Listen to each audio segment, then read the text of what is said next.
Hello and welcome to paradise. My Kawandi quilt is finished.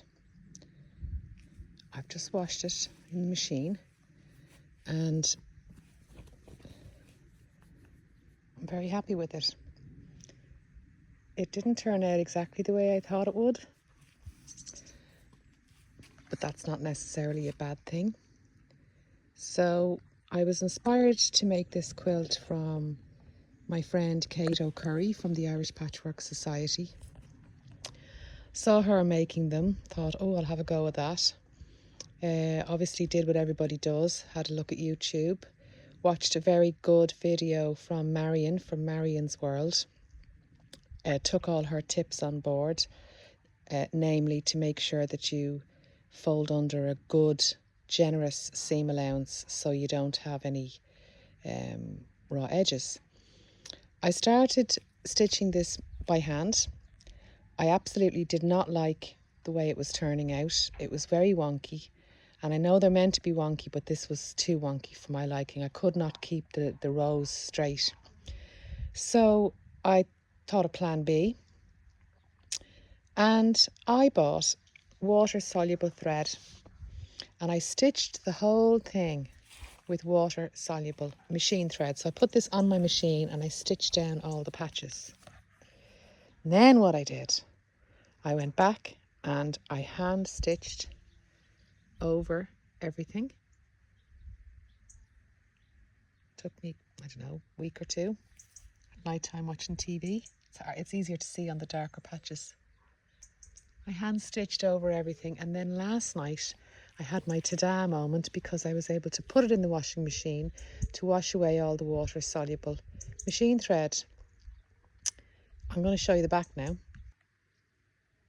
As usual with me, there's a bit of a story attached to the back. If anybody recognises this pattern and can enlighten me, it could be some well-known African thing, I don't know, or from somewhere. And the reason I'm asking is I bought a box of fabric from a lady on adverts, and she advertised it as a box of silks from all over the world for €30. And I jumped at it and I thought, oh, a box of silks from €30 from all over the world. And she handed me the box and I handed her the €30 and I eagerly got home. And when I opened it up, there wasn't one single solitary piece of silk from anywhere. But there was fabrics that seemed to have been collected from this person's travels. So this is one of them. I think it was like a tablecloth. It's cotton. And I'm not mad about the pattern, and I thought this would be perfect to make the quilt because I wouldn't have to worry about squaring everything up. It's already a perfect rectangle. Inside was lots of other African waxed prints, batiks and things like that, but definitely not silk. However, this discarded piece of cotton textile has now been given a new life in my quilt. You know, my friend actually likes it. One of my friends loves this. One of the other friends hates it. I'm not mad about it. And back to the front of the quilt, because I do have one or two other observations. I'm not going to make another quilt like this. The next time I do this, I'm going to do it raw edge. Okay. So I followed all the instructions. I used a backing. I put a cotton duvet cover inside it as a instead of a batting, and I thought this was going to be drapey, but it's not drapey, because Kawandi quilts are made with cotton saris, and cotton saris are gossamer thin, and what I'm using is quilting cotton, and it's not gossamer thin. So by the time you fold over your seam allowance of 3/4 of an inch and then you stack up all your pieces on top, this is a weighty piece.